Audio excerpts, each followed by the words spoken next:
Hey there, this is Jay Blake Fischera of the Score to Death Radio and Saturday Night Movie Sleepover podcasts. And I'm also the author of the Score to Death book series. With the Score to Death books, I explored the craft of creating horror film music through detailed interviews with many of the genre's greatest composers. And now I am turning the books into a documentary.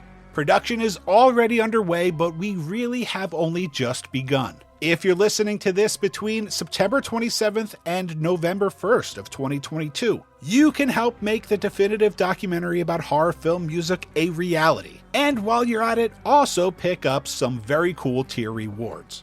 So if you love horror movies and or film music, head over to Kickstarter and support Score to Death, the dark art of scary movie music. And keep up with the film's progress on social media by following @ScoreToDeath or at scoretodeath.com.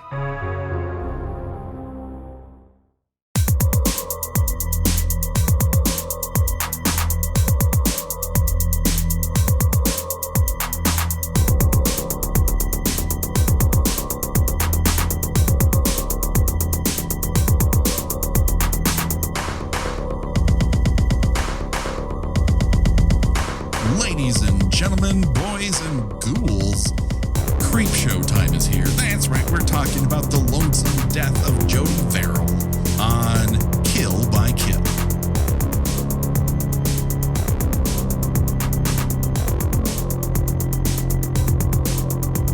Well, greetings and salutations, Internet. It's your old pal, Patrick Hamilton, coming to you once again from rural Maine somewhere. This is the Kill by Kill podcast, where we're dedicated to celebrating the least discussed component of any horror film, the characters. And oh boy, do we have a doozy for you today, as our probably one and only character who's on screen for the vast majority of the segment in the lonesome death of Jordy Verrill from Creepshow. And of course, there's only one person I trust and that will have my back when I go to the Department of Meteors down at the college. The one, the only, Gina Radcliffe. How are you doing today, Gina? I'm good. I'm sharpening my comically large surgical weapon. I'm ready to go. Yes, which you've steam cleaned from the appearance of it. It comes out hot. Sterile meat cleaver, right? Exactly. Oh, you don't want a meat cleaver that's been used on other patients to cut off fingers. You want that hot and sterile for that new patient. You don't want to spread anything weird. Yeah, no, and then you take it, you make yourself some spare ribs afterwards. Sure. That's right. Definitely. Cut up some short rib, whatever you need to get at. I don't think a cleaver is technically a medical instrument, but then again, I don't think Jordy Verrill knows what doctors do. I mean, it's entirely possible in his little tiny town, the town doctor is also the town butcher. It's a one-stop shop where the elite meet to buy meat and get a prescription. But I don't want to scare you, Gina. We are not alone. That's right. We have a very special guest. Now, of course, you might know him from Hooked on TJ Hooker and, of course, the legendary We Hate Movies. But we are now proud to say that he is a returning champion here to Kill by Kill. The one, the only Eric Szyszka. How are you doing today, Eric? I'm doing great. Thank you for having me back. It is a pleasure to be here to talk about, a dim-witted Stephen King. Truly, the wit is very dim. It's hardly lit at all in this particular sequence of Creepshow. We'd be remiss if we didn't ask, Eric, what was your first experience with Creepshow in total? Oh, my Lord. Now, what's funny is I for some reason, I didn't get to this till way late. I think sometime in like the 2010s, I was, kicking back some sauce, sort of like Jordy Verrill likes to do. And this was on television one night, and it was sort of a blind spot that I'm glad I rectified. There are good moments, there are great moments in this movie. Yeah. And this ain't one of them, from my opinion. Your results might vary. Yes. I'm sure there are people who this is the mountaintop when it comes to Creepshow, but that is not true of me. I'm sorry. I find this a wild fucking swing. I mean, I know they're going for one pure comedy segment, but I can't wait to get there. Eventually, you will hit something that will make you laugh intentionally, I'm sure. But yes, when it comes to the way the structure of this goes, it starts good, it gets terrible, and then it really climbs out of that valley and just keeps going higher and higher, higher. So thank you for I think I gave you some choice. No. Well, it was this or Saw, so that it was kind of like a Saw game in and of itself. I think you chose wisely. I think it's getting harder and harder to find Saw guests. So it's one of those things people hear about and they're like, do I really have to watch the film? And like, yeah, that's the bit. That's the only bit that's in a Saw's Giving episode. You have to watch the movie. But let's get to our own torture device, and that is the lonely death of Jordy Verrill. A bit of backstory here. King originally published this short story in the men's magazine Cavalier in 1976 under the title Weeds. And the story, because I read the PDF of it, because it is not available in any collection. And apparently, he doesn't want people to remember this exists, and I wonder why. The story plays out almost exactly as it does in the film, only it's a bit more explicit when the grass starts to grow on Jordy's dick. Oh, we could have used that. It's really the one thing missing here is a close-up of Jordy's green, mossy dick. Yeah, I appreciate I appreciate they left that up to the viewer's imagination. Honestly, yeah. I mean, I guess you couldn't get away with it in a horror comic at the time, so perhaps you can't really get away with it now. But in many ways, yeah, this is a typical King cosmic horror tale. Evoking noted bigot and author H.P. Lovecraft's The Color Out of Space. Only with a bit more paper-thin country bumpkin idiot who it seems to have leapt from the pages of Little Abner right into rural Maine. And every time I say rural, I fear I'm also going to say juror as badly as I say rural. Oh, the rural juror. Yeah, no one can say the word rural. Just to say the word rural, it kind of sounds a little vomity, kind of sounds a little dental surgery. Yeah, like rural. Exactly. I mean, the Country Bumpkin Act is heightened by the fact that he is coked out of his mind. Like his pupils are like pinpoints in this. He just like the only time he looks more just fried out of his mind on screen is in his introduction to the trailer for Maximum Overdrive. Right. Which I think is the better Stephen King performance. Here's my ranking of Stephen King performances. The trailer for Maximum Overdrive. The segment in which he has a tiny soda cup in It Chapter 2, everything else he's ever appeared in, including Night Riders, where he eats a hoagie sandwich, and then this. This is terrible. Yeah, it's just Stephen King. He's not, he's a gifted writer, sure. Acting, not so much. Yeah, I want to say for the record, I love Stephen King. I've read his works for decades, and I return to many of his novels, and I also love Creepshow. Everyone will hear how much I love various elements of Creepshow throughout this 5-part series. But I think it is a very good movie because it absolutely knows what it wants to be and how it wants to be perceived. It is intentionally designed to be cartoonish and outlandish. A horror comic come to life, so over the top that it's very much the attitude that it wishes to cruise at. And that said, the lonesome death of Jordy Verrill may be the worst thing that either Romero or King has ever committed to celluloid, and that includes the music video for Pet Sematary. Well, see, I first saw this when I was a kid. I think I actually saw it in the theater, so I would have been like 10 or so, and I just remember thinking that this was just the height of comedy. I mean, the whole like, meteor shit. That just like, I was like, this is great. It's not going to get any better than this. Which is as opposed to They're Creeping Up on You, which I was only able to actually fully watch about 5 years ago. Because I every other time I was just like, nope, I'm going to look away now because that part's coming up, and then of course you watch it and it's kind of fake looking, and I was like, well, what was I afraid of? But this was like, when I was a kid, this was my favorite segment, and then I watched it as an adult. I'm like, all right. It's a lot. Well, alien stuff's exciting, Yes. Mm-hmm. And it's like I kept wondering where this is going to go. Then it grew the plot, but not enough. It's very small scale in comparison to many of his alien fare. Have you guys covered Dreamcatcher on the show? Yes, we have on We Hate Movies years back.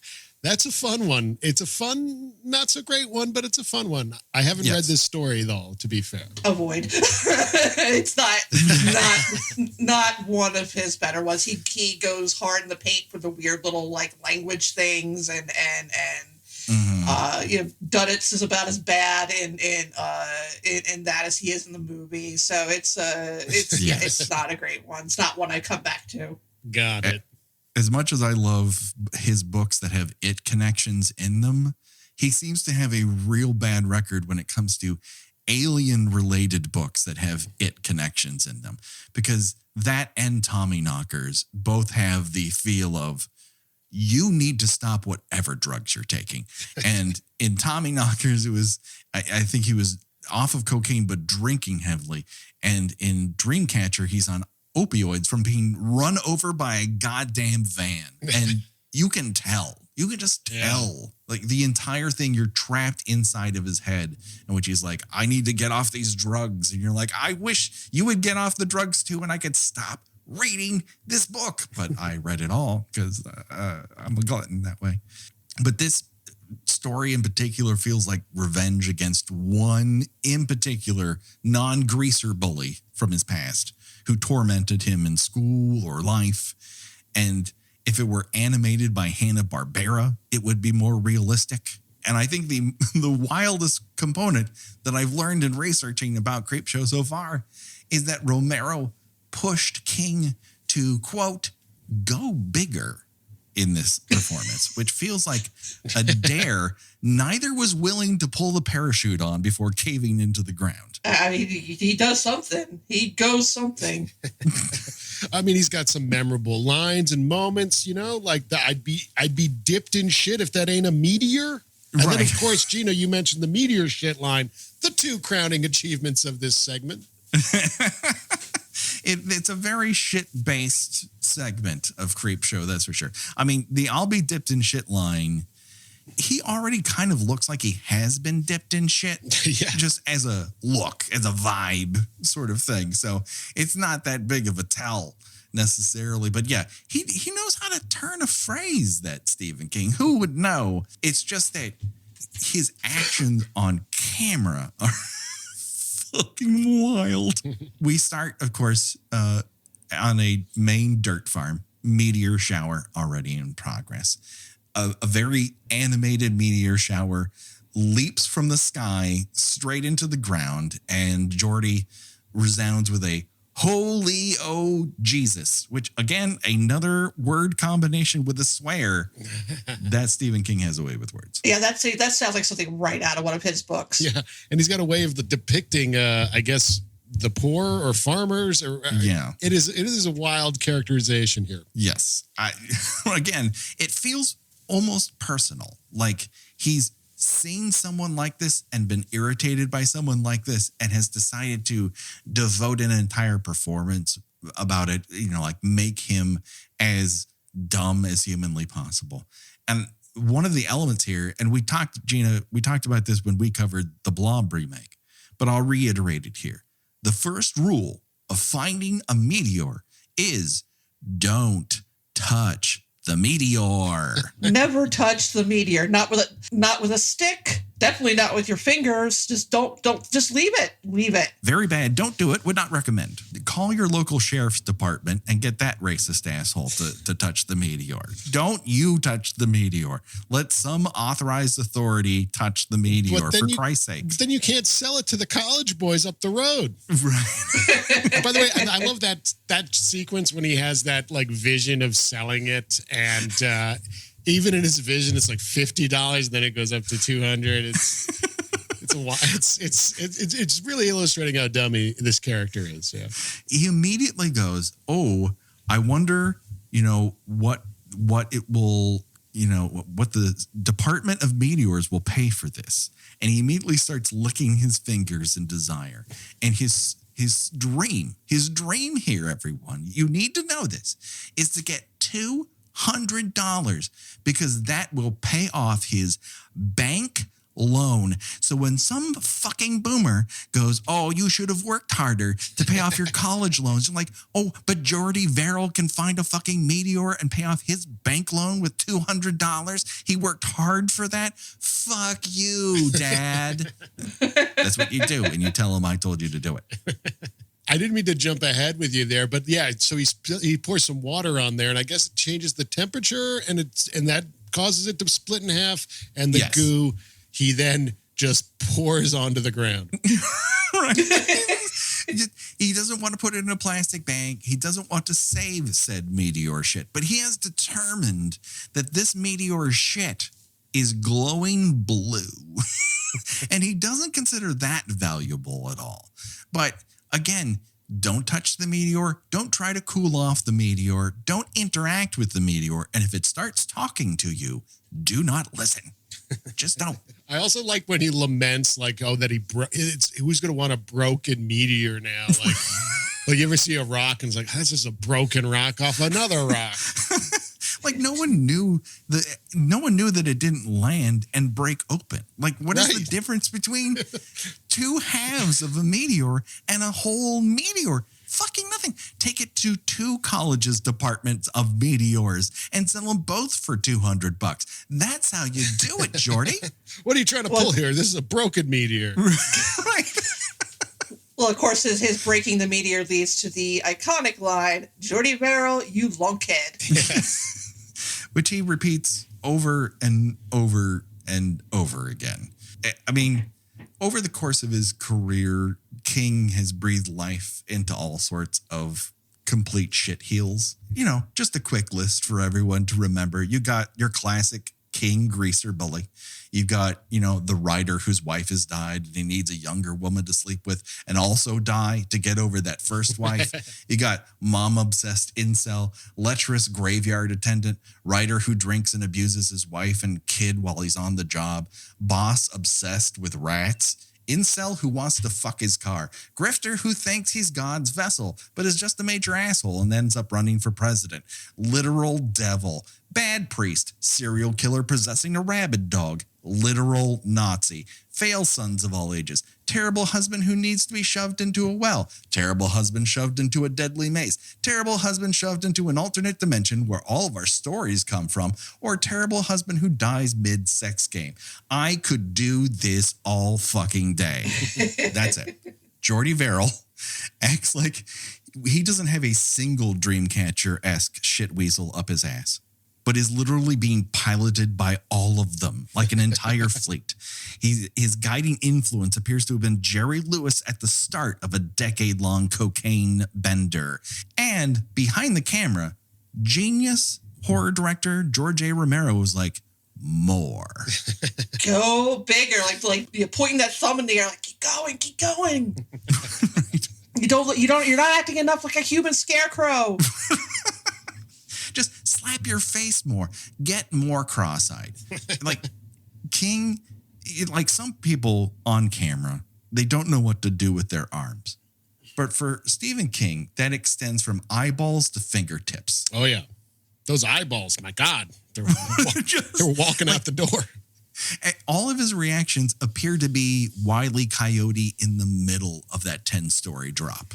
Every single one is just... wolf-eyed, I've seen a very attractive lady with tiny shoes. And wooga, all the time. His performance makes Mickey Rooney's take on Mr. Unashoni in Breakfast at Tiffany's look tempered, yet more racist. I don't know. It's a conundrum.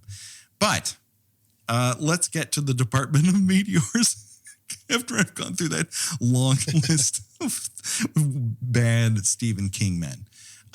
More people should transport important items in buckets. Gina, what was the last important item you transported in a bucket? Probably some crabs when I lived in the Baltimore area, because it's not unusual to see people walking around with buckets of crabs. Sometimes they'll try to sell them to you.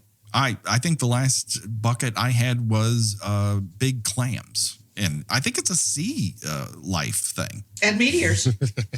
Surely this is how Trump moves top secret documents from one golf course to another golf course / graveyard. Right. Buckets, everyone. I 100% believe that, like buckets and igloo coolers.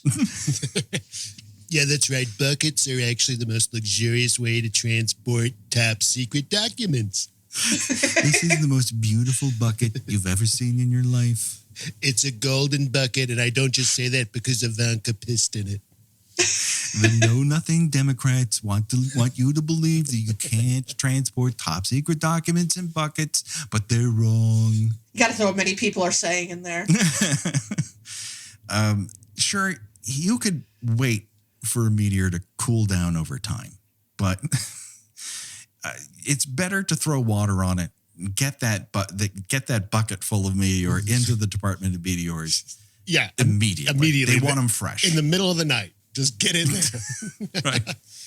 And luckily for all of us, I think this might be my favorite part of all the weird parts of the Department of Meteors, and that is that the Department of Meteors has a lockbox full of mad money cash, mostly 5s and 10s. It's their laundromat money or something. It's Department of Meteors / campus laundry room attendants, and they're collecting the money from the change machine all the time. Well, they're out ordering laboratory supplies, and it's still like, back when you could do COD. Oh, that must have fucking sucked to be a mailman, and then you're like making change for some podunk guy who's ordered X-ray specs from the back of a comic book. I need to see through this woman's clothes, but I didn't want to send a check. That's not something you want in writing. He dreams of this, and then now that it's broken, he has another dream about it, in which the Department of Meteors guy is like, this doesn't do anything for me. It's 2 halves. And he's like, oh, I've ruined my shot at paying off my $200 bank loan. But this is really the start of the horror, because, and I want to, get this quote out there from Stephen King. I recognize terror is the finest emotion, so I will try to terrorize my reader.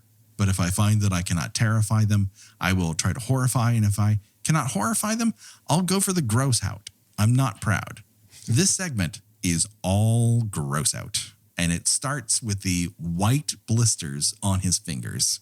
Those are God. Yeah. No, please. Yeah, I don't need close-ups of that. And then it gets even grosser. He watches wrestling on television.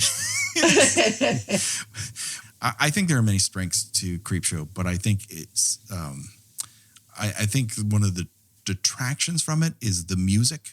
Here, you get all the dramatic shades of an episode of My Three Sons. Yeah. It is a little like. Yes. It sounds like cops who should not be trusted to be in uniform are trying to catch a bank robber, but instead they've handed him a hot dog. And this is before Stephen King rips into a bottle of Ripple. Has either of you actually ever tasted Ripple? No, I don't think I know what Ripple is. It's fortified wine. And it was, I think, mainly the joke of this is what hobos and bums, and excuse me for using that language, but that was the language of the time, that it would be what people who were, outside drunks would drink. But I'm surprised that no one has tried to rehabilitate the image of Ripple. Like, shouldn't there be a mixologist infusing foam with Ripple somewhere in Cobble Hill or Highland Park right now? Yeah, there definitely should be. I think they determined at some point that basically it's just like drinking turpentine. So It's like you can either get drunk on this or strip auto parts. right, like your liver just immediately shrivels up to about the size of a Brussels sprout when it passes your lips. But imagine putting some turpentine into a mixer with some egg white, Yeah. shake it up, maybe a little lime, and I don't know. You muddle some huckleberry in the bottom of that. Yeah. You got a drink. I do enjoy the fact that when he takes off the screw-off cap, which all I can think of is Steve Martin in the Muppet movie, when he takes the cap off the wine and says, "Would you like to smell the cap?" Yeah. But he holds it under his nose as if he's catching the aroma of what could be day-old Ripple. Like, I can't imagine it gets better once it's exposed to air. Yeah. It's probably better when he drops it on the floor. He could suck it out of the carpet. Oh, that place, the Verrill residence, is a nightmare. I mean, it's rare that you get to see something in every shade of shit brown, and that has it. Like, it's the kind of place that has car parts on the ground and yellowing wallpaper on the walls, and it already looks like it has black mold. Like, he should be dead already. I think the space alien green moss is helping him here. Oh, yeah, I think definitely. it's helping him. Yeah, Yeah, hit him in it's the face. it's destroying his house. So yeah, nature is healing, and it's healing right over his property. And this is when Jordy finally notices that there's green fuzz growing on his fingertips, and immediately goes to his Alexander Graham Bell phone. And but then he looks around like a dog trying to find that ball when you put it behind your back. And he goes into a dream sequence. And now we're back at the Department of Meteors, only it's now called Doctor's Office. I think this might be a failure of Jordy's imagination, but then again, all of Jordy's imagination is kind of a failure. Yeah, he can only think of one guy. One guy plays all the roles. And by the way, that actor's first name is Bingo. Bingo O'Malley. Bingo O'Malley. Unfortunately, we did not win on this one. Oh, yeah. Yeah, That's right. Bingo. I'm sorry, Eric. No, nothing. I was reveling in it. Just all the before and after jokes I'm sure that he heard throughout his life must have made him really relish what he was named. So Bingo is now also playing the doctor. You can tell this because he has one of those mirrors on his head and a Van Dyke on his chin. And I think more exam rooms and doctor's offices should come equipped with free roaming skeletons. Definitely. I do like the slow roll across the room with the in the chair. That still amuses me. And like the Dutch angle. Has either of you ever been to a doctor that actually has that thing in front of his eye, like the little like visor with like the reflector? I've never actually seen that in use in real life. Yeah. It always came like doctors' kits and like doctors on TV and cartoons would always have it. I wish I saw that in person. Yeah. And I guess how Jordy imagines this will go is that they'll just cut off 2 fingers, but you can already tell that the moss has grown onto his thumb as well. So he would probably walk out of there minus at least 3 fingers. That prompts Jordy to hang up the phone and decide, I'll just wait this out. Yeah, he's scared of going to the doctor. This is how I am with the doctor.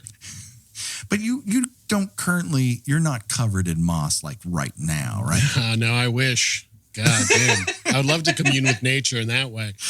And in this, it's like you'd think like, okay, maybe he'll try an at-home thing. Because like, is after this he like goes to get the vodka bottle? Yeah. I thought he was going to try to sterilize it or like cut it off or something. But no. It just needs a screwdriver immediately. Yeah, you think like get out a cheese grater or something just to see what happens. Yeah. Right. Try some at-home surgery. See what's happening. Or set it there. on fire. Right. Right. Touch something hot. Plants hate fire. Notorious. You ask any plant, they're like, here's the thing I don't like: fire. Yeah. Call me Frankenstein's monster because I'm not into it. Jordy manages to end up falling asleep, and as he wakes up, we see that the alien green grasses have started to take over his front yards, and that shit looks dank as fuck. Am I right? Yeah. You should at least try. Yeah, you should try to smoke himself or something. Yes, like it would probably be fucking awesome. That's the feeling I get. I mean, yes, you'd have to dry it out, and that would be a process. No one's going to smoke, plant straight off of the vine. I know how it works. Mm-hmm. I've smoked the marijuana. Congrats. But Jordy goes out, and he kind of puts two and two together that everywhere he's touched is now taken over by this green moss. And he walks outside to see how the crops are coming in, as it were. And he responds to this obviously bad situation by yelling no over and over and over again, like a real alien fuzz climate change denier. It's the point where he has the beard. Does he have the moss beard yet by this point? The moss beard cracks me up. The moss beard comes in a couple different shades. The first version of it is more of a chin hugger. I'm sad to say that a relative, I showed up to an event last summer, and they had that chin strap like beard that didn't connect to anything other than the lower jaw. And I'm like, no, I can't talk to you like that. You need to take care of that situation. I don't know who's advising you, but was it green though? It was not green. That is the one thing that was going for it. But also, if it was green, then it's like the Joker, and he's just trying to make the world burn by his facial hair. And now I'm back in. Now I'm into it. Now I'm imagining like a new metal Joker or something. Oh, see, that's what we needed, right? In the 2000s, we had a lot of shades of various people in their scary masks, or I'm going to wear Kiss-like makeup and play guitar and have an album called Hot Dog Water or whatever the fuck that was. Right, yeah. But what was it, chocolate starfish and the hot dog flavored water? Flavored water, yes. Yeah. Yeah. That's what they named an album that they wanted people to listen to. They're poets. Right. Well, who am I to judge their art, honestly? I say on a podcast that has been judging art for 6 years. They're going to name an album after anal sex, and you're just going to have to deal with it, man. That's right. Like, who am I to knock the sanctity of anal sex? My apologies. Going to freak out the squares with this anal sex reference.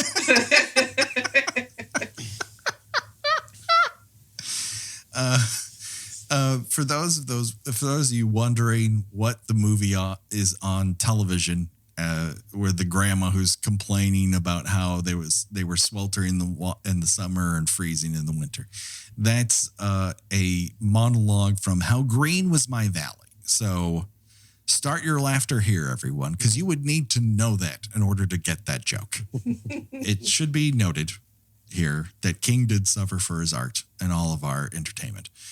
He had constant allergic reactions to the grasses and moss that he was forced to wear on his skin, and needed to be given several shots of cortis as a steroid.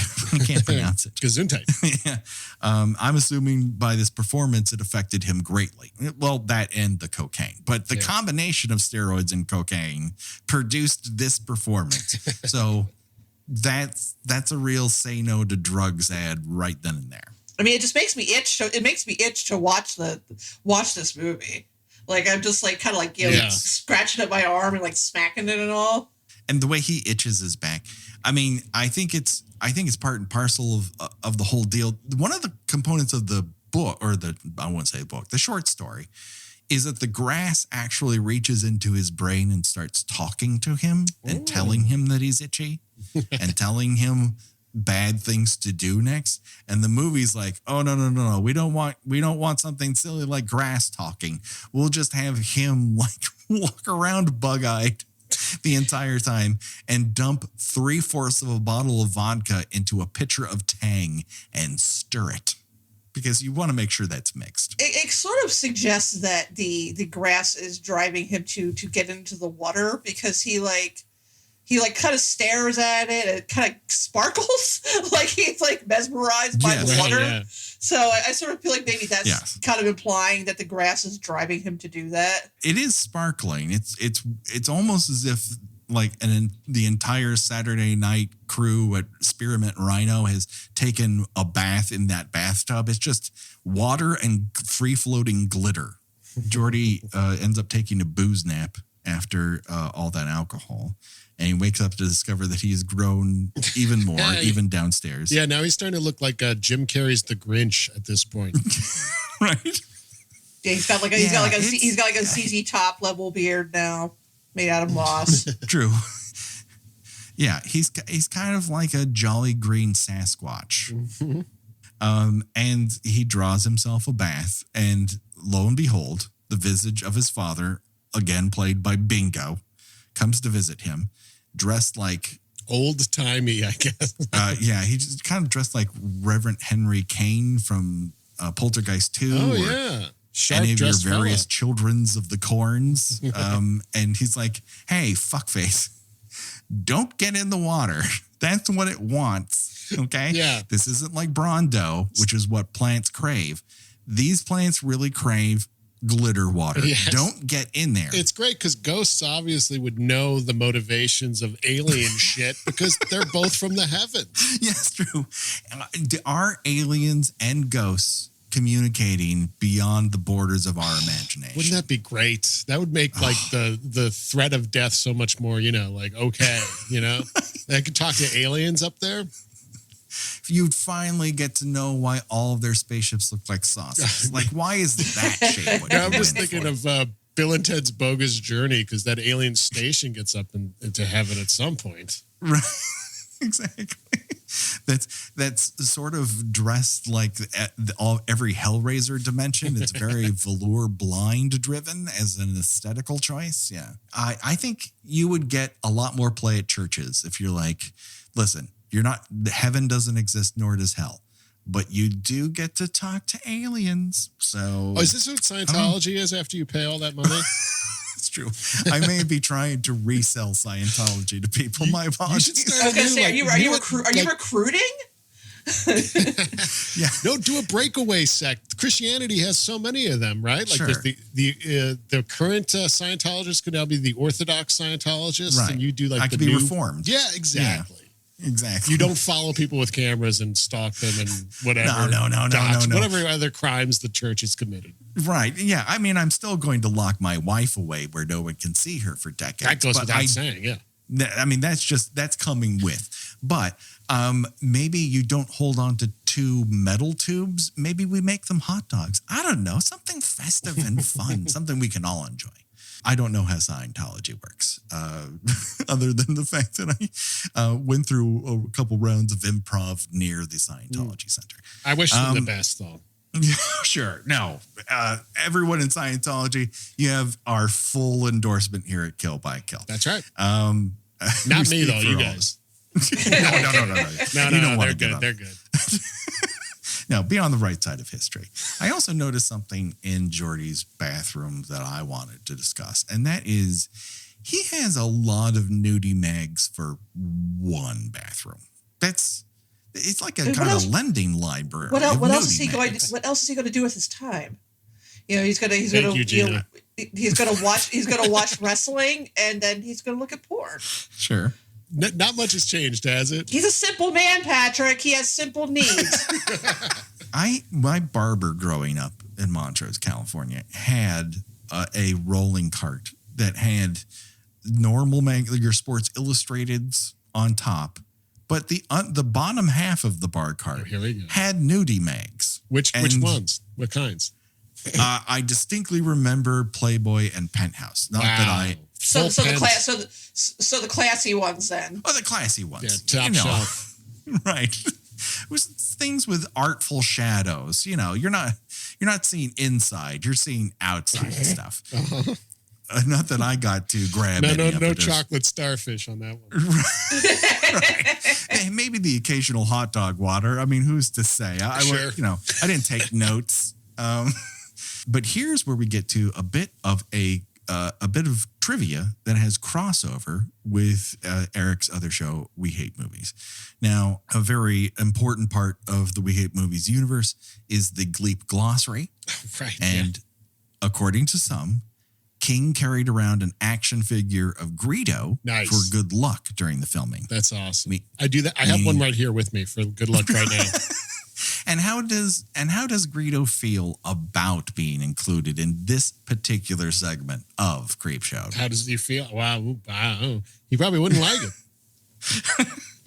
It is probably the only segment of Creepshow that features, at least undercover, Cubert mouth, which is my favorite description of Greedo I've ever heard. Now I'm wondering if Stephen King ever tried to practice Greedo's dialogue like I used to do. Like Uta Guta Sam Bichele Manichaskimio Manichiz. Don't quote me on that. I'm butchering the Rhodian language. Well, please, we take this very, very serious. The nonsense that George Lucas came up with off the top of his head on a legal pad as dialogue for Greedo, a character he did not really understand until the makeup guy showed up day of. Or was Greedo one of the, I can't remember this, because that sequence was filmed twice, one with a lot more humans in it. And then they're like, oh, there's too many humans in this. We need some crazy aliens. And then one guy's like, I got a werewolf mask. He's like, bring it. Oh, man. Bring the devil guy. Bring all of them. I love the devil guy. Love the devil guy. They're all the best. Yeah. Labria, the devil guy. Yeah. The Deveronian, I believe. He's a big music fan, I found out. On the Gleep glossary, which is what you were referencing, our Star Wars sideshow on We Hate Movies, where I read character bios to the rest of the guys and we have fun with it. And yes, we learned about, not only is the devil guy a music aficionado, he's also a war criminal. I think those two things go hand in hand. Yeah. The duality of one's personality. Of course. Yeah, you don't want to just be a war criminal. Sometimes you also want to be able to know the entire track listing of the Chocolate Starfish and Hot Dog Water, or whatever the fuck that album title is that I still don't remember and refuse to learn. Yeah, that was in his collection, and Figuring Dan and the Modal Nodes. Yeah, big fan of Jizz. That alien. I love it when they wail it. Oh God, Jizz. Oh, jazz in the Star Wars universe is Jizz. It's a fun movie. It's a fun movie. People should watch it. I don't know if they should get into it or really be fans of it, but I think you should watch it. And this is when Jordy, after hearing his dad tell him, "Don't get in the fucking tub, you idiot," is like, well, I'm a goner already. And like so many Friday the 13th victims we've talked about, Gina, Jordy has hit the it's been a good run stage of his life. Yeah, and I think that's where the problem with this segment lies, is that he kills himself. That's sad. It always feels like he could have just killed himself getting into the tub, but we have to have that added thing like, no, he killed himself. See? Like, yeah. It is worse in the short story. So in the short story, the grass, he dry fires the shotgun. There's not a shell inside. And he's like, I don't have eyeballs anymore, so I can't find where the shotgun shells are. And the grass goes, oh, we can find it. We know where everything is in the house. We think you might taste better dead. Like, oh, fuck. Like, even this grass hates you. This is how much he hates Jordy Verrill. Like, grass hates you. So when he wakes up, Yeah, he's got. Oh, he takes off his shirt. We learn that he has serious back moss. That's another delightful component of this. So yeah, he wakes up in the morning completely covered, looking like first draft Grinch, and he finds that shotgun. Praise the God that his luck works this time, and blows off what's left of his head. His voice also. I mean, we'll get to this in the next segment, but this Creepshow has zombie voice. And so he reaches zombie voice levels. I guess the moss is inside of his throat. It's very wet. It's very wet sounding. Yes. But in the next segment, we'll get more wet zombies. So if you... I'm going to rural if you guys keep talking like this.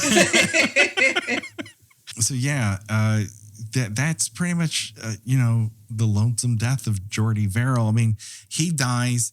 The TV says the forecast for the next days is like plenty of sun and then plenty of rain. So farmers are going to love it. Everything's going to grow like weeds.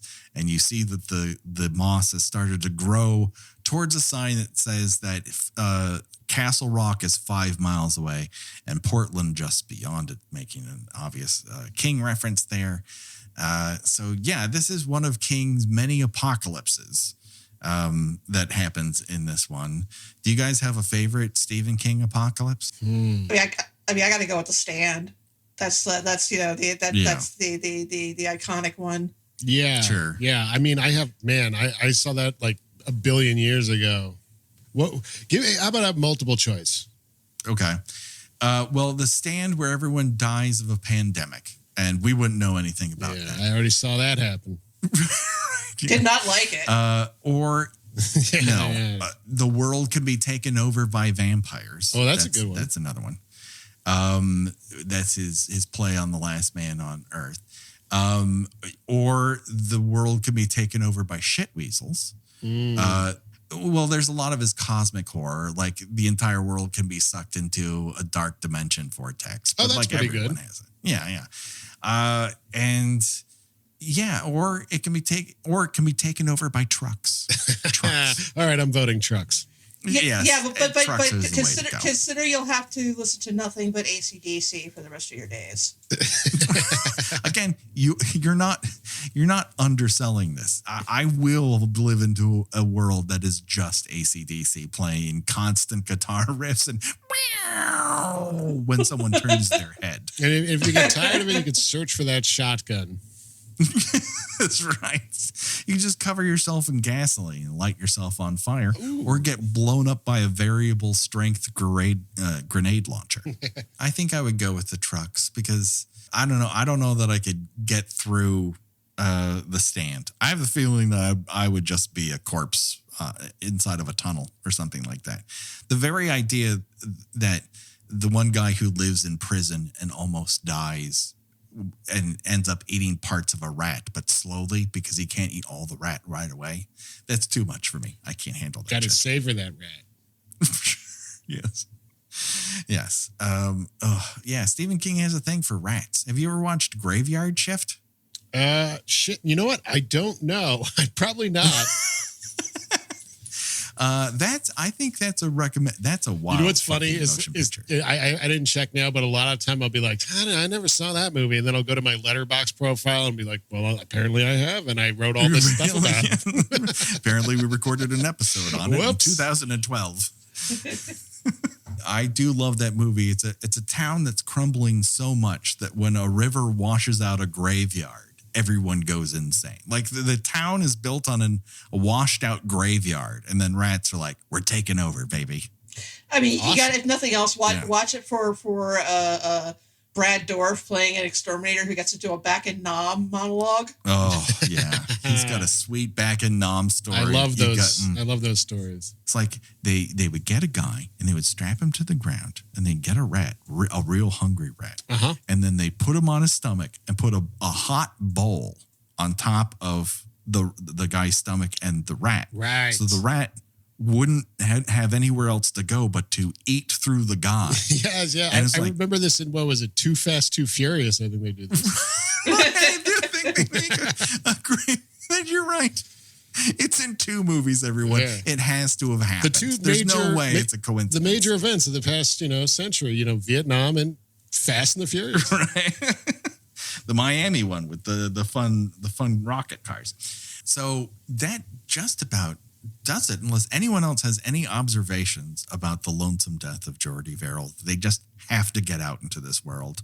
If you're going to show this to kids, you could probably get away with this one. I mean, he does shoot himself at the end, but it's not bloody or anything. It just it looks like somebody just shooting a bag of peat moss, just blip.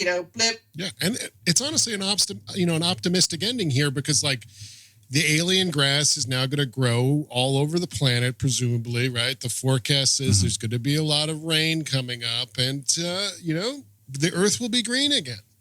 True. It's going to reverse climate change, and that's all we can ask for. Yes. It's the solution to all of our problems and the cause of all of our problems. All at the same time. So before we go, Eric, tell people where they can hear your shows and hear more from you. Well, you could follow me on Twitter at Eric Szyszka. I know it's a complicated name. I didn't choose it. WHMpodcast.com. You could find We Hate Movies there. TJHookerPodcast.com for all the Hooked on TJ Hooker goodness that is out there.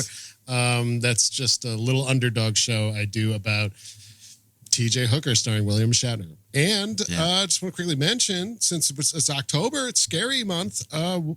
We Hate Movies is playing in Toronto at the Royal Theater on October 27th. We'll be also in November. We'll be in Denver, Salt Lake City, and Phoenix. You could check out our tour dates at WHMpodcast.com. Do it today. Gina, where can people find you on these here internets? I write about movies and television at thespool.net. By the time this goes up, I will have reviewed the movies Blonde and Goodnight Mommy and probably a whole bunch of stuff for Scary Season in October. And I am on Twitter under Gina Does Things. Do it today. People, check it out. Josh Hollis does all of our artwork. Revenge Body does our themes. Go to revengebodymemphis.bandcamp.com for this theme and all of our remixes. And of course, you can find us on the socials. Rate and review us on iTunes or your podcatcher of choice. Join us on Patreon for lots of fun stuff, where we are covering various movies. We've talked about every Halloween movie. And we survived that. What will we be doing at the end of the month? You will find out soon. And of course, next week we'll be back with the next segment of Creepshow, something to tide you over, which includes Ted Danson and an actor using a fart machine as his motivation. So you have that to look forward to. But thank you, everyone. Listen to We Hate Movies. It is fantastic. It is one of the core bad movie podcasts in the world, and more people should be listening. Too kind. It's absolute truth. But until then, for myself, Gina, and Eric, bye-bye, everybody. Bye. Bye-bye.